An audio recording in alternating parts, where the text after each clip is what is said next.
Hello, magandang gabi. Ako nga pala si Christian Ichon from BSIT 2C.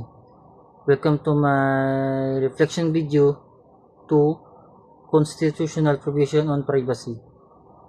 Tapos sa under nito, ang pinili ko ay Exception 2, Public Order or Safety Requirement.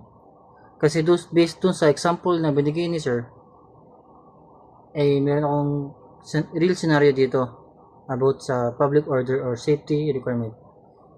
Itong example ko na to ay real talaga na nangyari sa amin. So, ako ay nasa Davao that time at pauwi kami papuntang Maynila. Ngayon nga, pupunta kami ng Davao Airport. Diba sa airport, pasok mo, mayroong scanner, yung mga metal detector.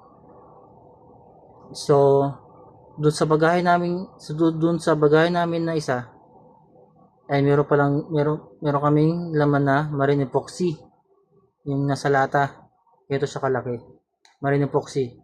Yun ay ginagamit sa pantapal sa bangka or barko.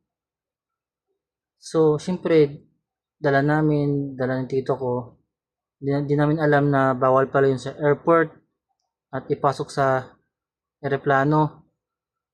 So, pagkada namin sa scanner o sa metal detector, yun nga, tumunog. Siyempre, alarma kami.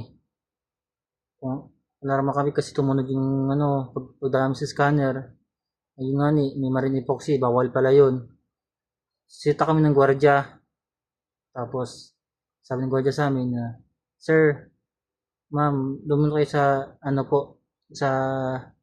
sa waiting area, sa gilid sa waiting area.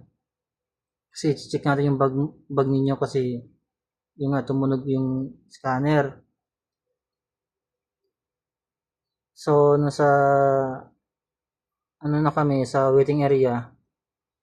Parang sa loob na kami, sa loob ng airport. Tapos na may waiting area kami. Tapos yun, sabi sa amin ng security guard na buksan yung bag, i-check yung bag namin. Siyempre,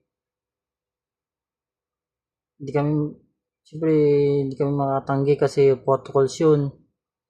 Rules and regulations nila yun ng gwardiya at ng airport. Siyempre wala kami magawa kahit yun nga, sabing privacy, siyempre may makita silang mga kung anong bagay doon hindi dapat makita. Siyempre, news namin, tapos yun nga, nakita yung marine epoxy, kahit ayaw namin buksan or kasi hassle magbukas ng hassle kasi mag-ayos ng gamit kasi settled na yun. Hassle mag-ayos ng gamit. So, wala kami magawa. Yung sa amin, pinakita namin yung laman ng bag. So, yun nga. Bawal yun. Kinumpiskate yung marine epoxy. Yung laman ng bag. Hindi, wala kami magawa. Binigay namin kesa iwan na kami ng aeroplano. Kasi tsaka di namin alam din na bawal pala yun. So, binigay na namin yung marine epoxy. Tapos yun, dinala dun sa office nila. Yan, kaya yung pinili kong exception 2. Public order or safety requirement. Kasi yung nangyari sa amin yung based sa sample na binigay ni Sir. Yun lang po. Maraming salamat.